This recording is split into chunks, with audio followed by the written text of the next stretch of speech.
So here are some interior parts I've cut out to get ready to put together. And the first thing I'll do is this is a little support that goes behind the instrument panel. And it's just cut out like a little box. And I just cut it very carefully and embossed the edges or the parts that are going to make the bend. And then I went ahead and tested it and everything and found that the smaller sides seem to fit inside the longer sides. I never know what to do with a box. Which part is on the inside or are they just on the outside edge? And when I put this together, it looks to me like everything is straight and true if I put the shorter ends on the inside of the long parts. So there I'm putting a little more glue in and then sliding this piece up, and it's all been pre-bent so that it fits together pretty nice. And then you can kind of squeeze it with your fingers a tad, and then I get a nice little box. One thing I haven't tried yet is taking some alcohol and running it along the embossed parts and to make a real sharp bend. This isn't that critical, but I might have to do that with some other stuff later that's really supposed to be boxes you're going to see. This is going to mostly be hidden. In fact, it's going to go right there right there. And it's really going to support a bulkhead, that bulkhead that's on the top there. So I go ahead and put some glue on this guy and on the edging there, and then I set it into that place where on the artwork that shows the slightly the sort of the shadow of that box, and it's also labeled as such, which is great.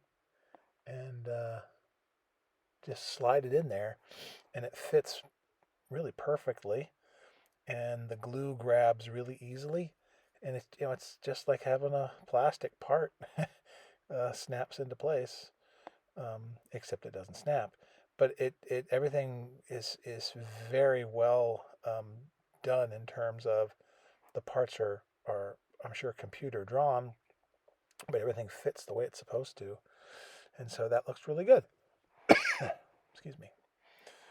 Then I started putting these other pieces on. So these are going to be instrument panels, and usually I cut out the instruments and I put in a little area that's going to be clear. This time I would like not to do that. Might put a little bit of future floor wax or something in these little instruments, but they look really good, so I'm not going to worry too much about them.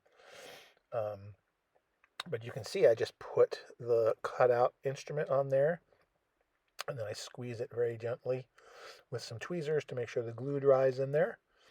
And this is sort of a two-stage instrument panel. There's that one, and there's one that goes underneath it. So here's the part that goes underneath it. And these, again, are laser cut pieces of cardboard, and they're actually thinner. They're about half as thick as the bulkheads. And so it came with the laser cut parts that I bought. And again, these are a luxury, but man, they're really nice. It makes them, the model a real joy to put together. It is a nice thing to do when you happen to see one that has one of these laser pieces, especially if there's a lot of parts. Like this one doesn't have a lot of parts, but something with 18 million ribs, it's really nice to do to splurge. But again, squeezing a little bit with some flat tweezers, making sure I get good glue contact, and then that's going to fit onto this piece. Now this piece again is just the bulkhead, and I'm going to do the same thing here, a little glue along here.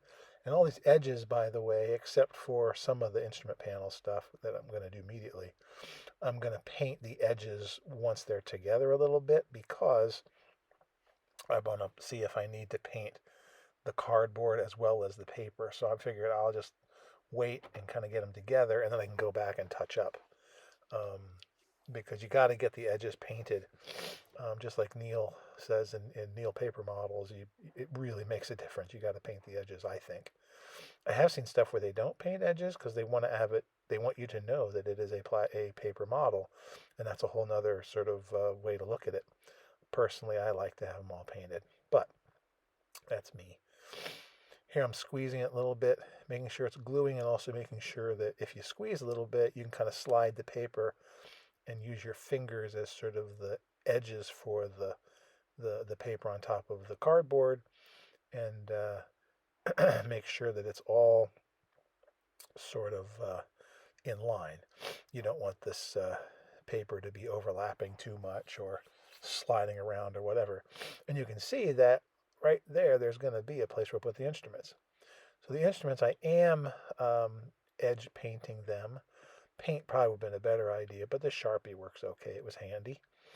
Um, Sometimes you just take the Sharpie, even in the edges, the really hard to get edges, if you kind of push the Sharpie in and let it sit there, the ink will bleed a little bit and go into those little corners. On the same token, you got to be careful because it bleeds, and you can really discolor the instruments, the panels as well, or whatever you're making, the landing gear doors, whatever. So you got to be a little careful. Safest way would be to actually paint the edges with some acrylic paint or watercolor would make the most sense. But I was lazy at this point and just decided I'm going to use my marker.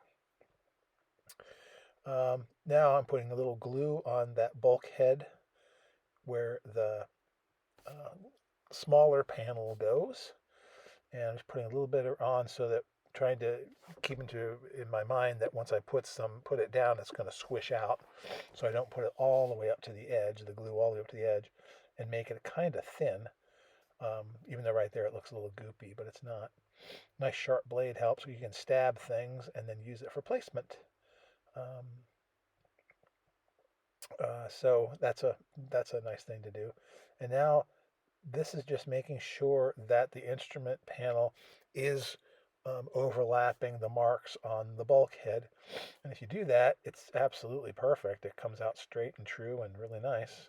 So here I'm going to put some glue on the back side of this guy, and then that'll snuggle up to the first instrument panel, and then we'll have that bulkhead basically done. There's a lot of things I'm not putting in this episode. We'll do next time, like rudder pedals. Like there's some levers on the floor of the cockpit. There's a seat. There's the stick. There's some sidewall boxes that go in there. But we're just gonna start this for now, and then we're gonna show you those things next time. But I thought this would be a nice kind of short video just to get something posted on the weekend here, so that people can see we're making a little bit of progress. These are really fun, these little small plate things putting together, and they're like just little jewels, little models in and of themselves. And when you start to put them together and they start to look good, it motivates you to keep going. It's a lot of fun because these do look really, really good. Or they make the modeler look pretty good. And now I'm putting a little bit of glue on the feet down there. And there's little marks on the bulkhead or on the piece of paper down there again that show where to put this piece. And so I just go ahead and put it there and make sure that it lines up and I'm not getting anything outside the edges, because those pieces of paper are going to roll up around ultimately and form the outside edge. And then here's that piece I put on first. Put some glue on it, and then we're going to fold that right up and glue it to the back of the instrument panel bulkhead, and that will hold everything nice and true. You make sure it's square. But here's an example of why that glue is so nice. I mean, you hold it just a few seconds. It's not instant glue, but I'd say it's 10-second glue. I mean, there it is.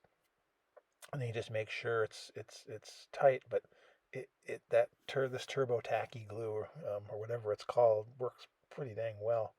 In some cases too fast, I guess, but for what I'm doing, it seems to be okay. Plus, I'm used to using it, and I'm just test fitting this here because then these are going to roll up around at some point and hopefully meet and come together. We're not going to worry about them quite yet. I'm just kind of looking to see how's it going to look. It's kind of fun to look inside and see how things are going to go. Now we go back to our pieces that we assembled last time, and this piece, this flooring we just built, slides right in there.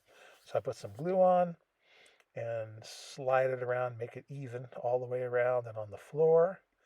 And this is why I made sure I didn't have glue chunks on these parts before this point, because you don't want any pieces sticking up. They're going to inhibit the gluing of this paper.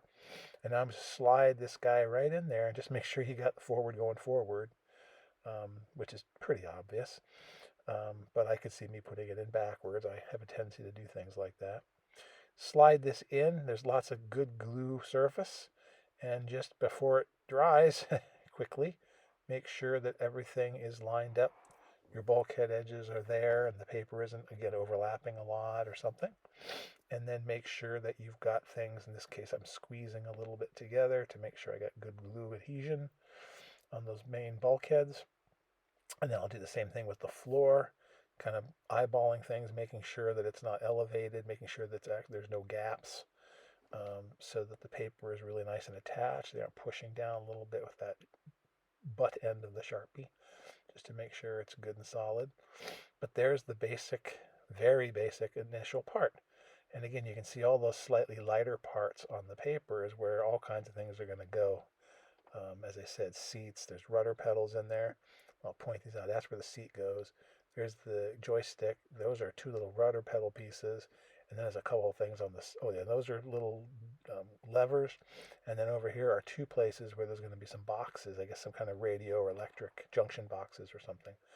But it's really going to look impressive in there. Again, the painting and the rendering on this is top notch. So I'm really looking forward to finishing it.